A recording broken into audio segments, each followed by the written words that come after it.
चिड़िया और कबूतर की कहानी एक प्रेरक और शिक्षाप्रद कथा है जो आपसी सहयोग, समझदारी और साहस का संदेश देती है। इस कहानी में हम देखेंगे कि किस प्रकार एक चिड़िया और कबूतर अपनी सूझबूझ और एकता के माध्यम से कठिन परिस्थितियों का सामना करते हैं। कहानी की शुरुआत एक बड़े और हरे भरे जंगल में चिड़िया और कबूतर साथ रहते थे। चिड़िया का नाम चंचल था और कबूतर का नाम सुमन। दोनों अच्छे मित्र थे और एक ही पेड़ की अलग अलग शाखाओं पर अपना घोंसला बनाकर रहते थे।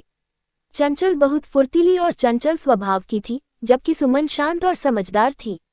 चंचल का स्वभाव था कि वह हर काम जल्दबाजी में करती, लेकिन सुमन हमेशा सोच समझकर कदम उठाती।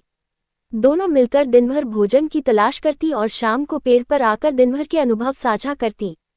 समस्या की शुरुआत एक दिन जंगल में एक शिकारी आया।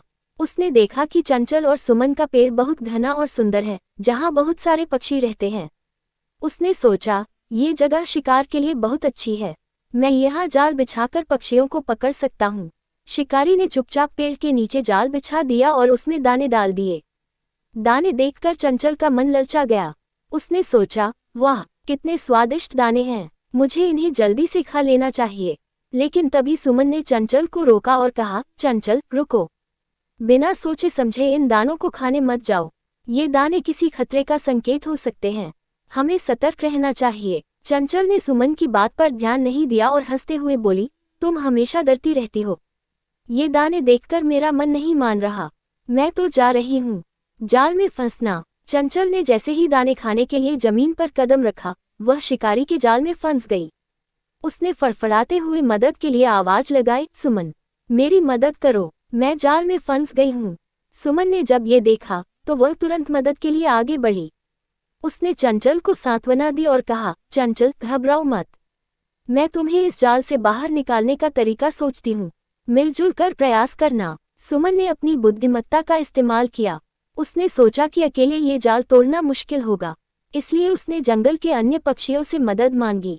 वह तेजी से उड़कर बाकी पक्षियों के पास गई और उन्हें सारी बात बताई।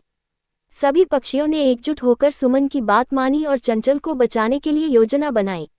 उन्होंने तय किया कि सभी पक्षी मिलकर जाल को चोंच और पंजों से काटेंगे। सभी पक्षी जुट गए और जाल को काटने में लग गए। उनकी मेहनत और एकता के कारण जाल धीरे धीरे कमजोर हो गया। आखिरकार जाल टूट गया और चंचल आजाद हो गई। सबक और सीख। चंचल ने सुमन और बाकी पक्षियों का धन्यवाद किया और अपनी गलती मानी। उसने कहा, मुझे माफ कर दो, मैंने जल्दबाजी में बिना सोचे समझे कदम उठाया और फंस गई। अब मैं समझ गई हूँ कि जीवन में सतर्कता और समझदारी कितनी जरूरी है। सुमन ने मुस्कुराते हुए कहा, कोई बात नहीं चंचल, हम सभी को कभी कभी गलतियों से ही सीख मिलती है, लेकिन यह जरूरी है कि हम अपनी गलतियों से सबक लें और भविष्य में सतर्क रहें। शिकारी का सबक। जब शिकारी वापस लौटा और उसने देखा कि उसका जाल खाली है, तो वह हैरान रह गया। उसने सोचा, इन पक्षियों ने मेरी मेहनत को बेकार कर दिया। इनकी एकता और समझदारी के कारण मैं असफल हो गया। अब मुझे समझ आ गया कि अगर किसी को हराना है तो उसे अलग थलग करना होगा। लेकिन इन पक्षियों ने तो एकजुट होकर मेरी योजना को नाकाम कर दिया। शिकारी ने हार मान ली और उस जंगल से हमेशा के लिए चला गया। निष्कर्ष। ये कहानी हमें सिखाती है कि जीवन में जल्दबाजी और लालच से बचना चाहिए। साथ ही एकता में बल होता है।